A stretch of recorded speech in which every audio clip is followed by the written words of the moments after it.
Hai, selamat datang di Nonton Rekap. Semoga kita semua sehat selalu. Mari kita langsung masuk cerita. Cewek, nama panggilannya, Maru. Hari itu dia bersama dua orang teman menghadiri pesta pernikahan. Cowok bernama Renato, dia diajak temannya hadir di pesta pernikahan teman.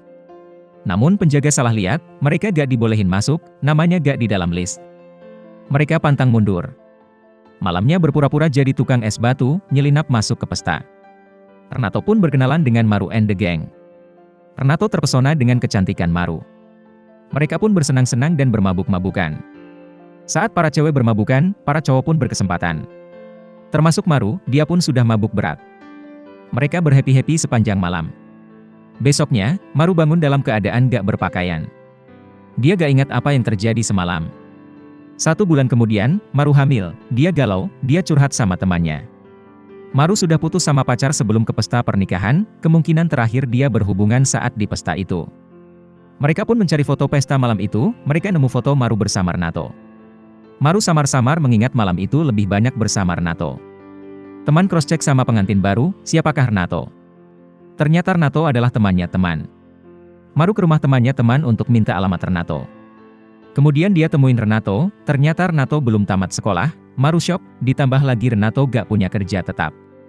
Saat Maru cerita dia hamil dan ayah anak adalah Renato, dia jadi bingung, dia juga gak yakin, karena malam itu dia juga mabuk berat. Maru tambah kesal, tadinya mau minta Renato bayarin uang aborsi, ternyata dia baru berumur 21, hidup susah berdua bersama emaknya. Maru curhat dia ingin aborsi. Tiba-tiba mantan pacar menghampiri. Dia ingin balikan dengan Maru, tapi Maru gak mau.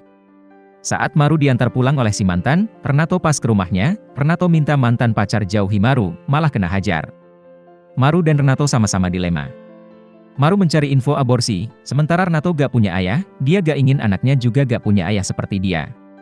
Keesokan hari, Maru pun ke dokter kandungan membooking aborsi, dokter menyarankan agar dia datang bersama pasangannya. Maru gak mau.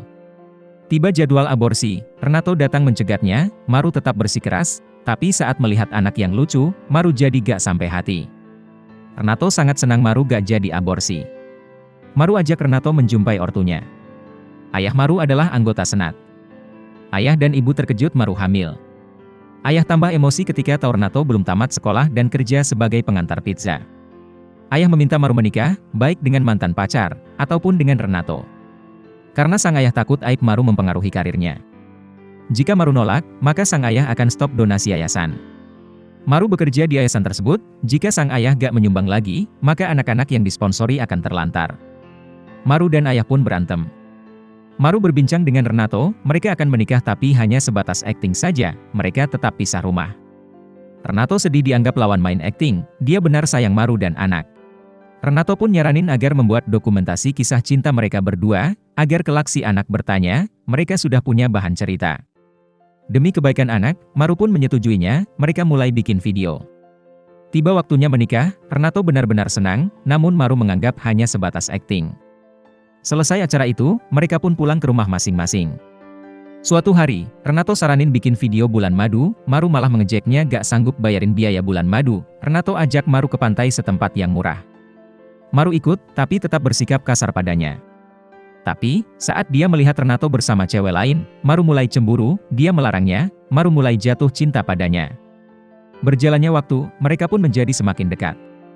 Hari itu, Renato memperlihatkan editan video dokumenter hasil karyanya, Maru sangat terharu. Tiba saat Maru lahiran, semua orang deg-degan, namun yang paling syok adalah si anak gak mirip dengan Renato sama sekali, malah mirip orang Chinese. Teman cewek segera melihat foto mereka saat pesta lalu, apakah ada orang Chinese? Ya ampun ternyata mereka kecolongan selama ini. Renato bukan yang menghamili Maru. Maru sendiri juga syok. Dia merasa bersalah pada Renato. Tapi Renato sudah terlanjur sayang pada Maru dan anak. Ayah berterima kasih pada Renato bisa menerima Maru dan anak. Mereka pun hidup bahagia. Seseorang bisa bertumbuh dewasa jika dia memilih untuk menghadapi masalah, bukan lari dari masalah. Apapun yang terjadi, bersikaplah yang bijak, maka hasilnya akan berakhir dengan baik juga. Jika kamu suka dengan nonton rekap, please subscribe dan tekan lonceng notifikasi. Dukungan kamu sangat berarti buat kita. Terima kasih.